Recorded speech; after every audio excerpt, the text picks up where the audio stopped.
Hi అండి, welcome back to my channel. ఈరోజు మేము ములక్కాయ కోడిగుడ్లు అయితే వండుకుంటున్నాం. అందుకోసం ఫస్ట్ ఆనియన్స్, పచ్చిమిరపకాయలు అయితే కట్ చేసుకున్నాం. ములక్కాయలు కూడా కట్ చేసుకోవాలి. ఎగ్స్ అయితే ఆల్రెడీ బాయిల్ చేసేసుకున్నాం. ములక్కాయ కర్రీకి కావాల్సినవన్నీ కట్ చేసి పెట్టుకున్నాను. ములక్కాయలు, ఆనియన్స్, పచ్చిమిరపకాయలు, టమాటాలు, అలాగే ఎగ్స్ కూడా బాయిల్ చేసి పీల్ చేసి పక్కన పెట్టుకున్నాను. ఇప్పుడు ప్రాసెస్ అయితే చూసేద్దాం. స్టవ్ మీద ప్యాన్ అయితే పెట్టుకున్నాను.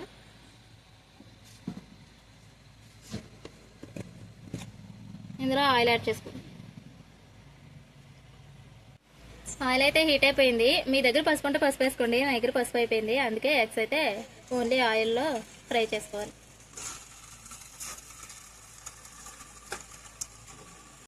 ఎగ్స్ ఈ విధంగా అయితే ఫ్రై చేసుకున్నాను. పసుపు ఉంటే ఇంకా బాగా ఫ్రై అవుతాయి. పసుపు లేదు కాబట్టి మా ఇంట్లో ఓన్లీ ఆయిల్తో ఫ్రై చేసుకున్నాను కాబట్టి ఇలా ఉన్నాయి. ఇవి పక్కకు తీసి అయితే పెట్టేసుకుంటాను. ఇప్పుడు ఎగ్స్ తీసాక మిగిలిన ఆయిల్ ఉంది కదా, ఈ ఆయిల్లోనే పచ్చిమిరపకాయలు అలాగే ఉల్లిపాయలు కూడా యాడ్ చేసుకున్నాను. వీటితో పాటు ములకాయలు కూడా ఇప్పుడే యాడ్ చేసేసుకోవాలి. ఇవన్నీ యాడ్ చేసి బాగా కలుపుకొని మూత పెట్టి మగ్గించుకోవాలి. ఇలా బాగా కలుపుకొని మూత పెట్టి మగ్గించుకుంటే తొందరగా అయితే మగ్గుతాయి.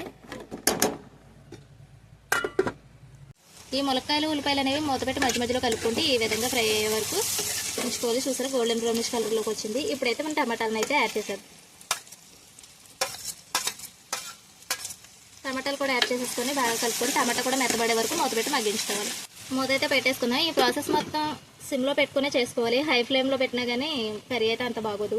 టమాటాలు అయితే ఈ విధంగా మగ్గించేసుకున్న తర్వాత కర్రీకి సరిపడా ఉప్పు అయితే వేసుకోవాలి. అలాగే మీ స్పైసీనెస్ తగ్గట్టు కారం కూడా యాడ్ చేసుకోండి. ఈ ఉప్పు కారాలు అయితే ఉల్లిపాయ ముక్కలకి, ములక్కాయ ముక్కలకి బాగా పట్టేలా కలుపుకోవాలి.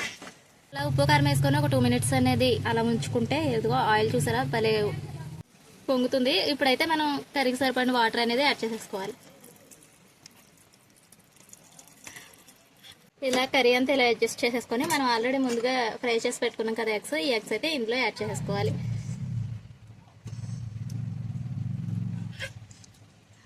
ఇలా ఎగ్స్ యాడ్ చేసేసుకొని మూత పెట్టుకొని కుక్ అయ్యేదాకా చూసారు కదా. కర్రీలోంచి ఆయిల్ అనేది ఈ విధంగా పైకి తేలే వరకు ఉడికించుకుంటే మన కర్రీ అయితే రెడీ అయిపోతుంది.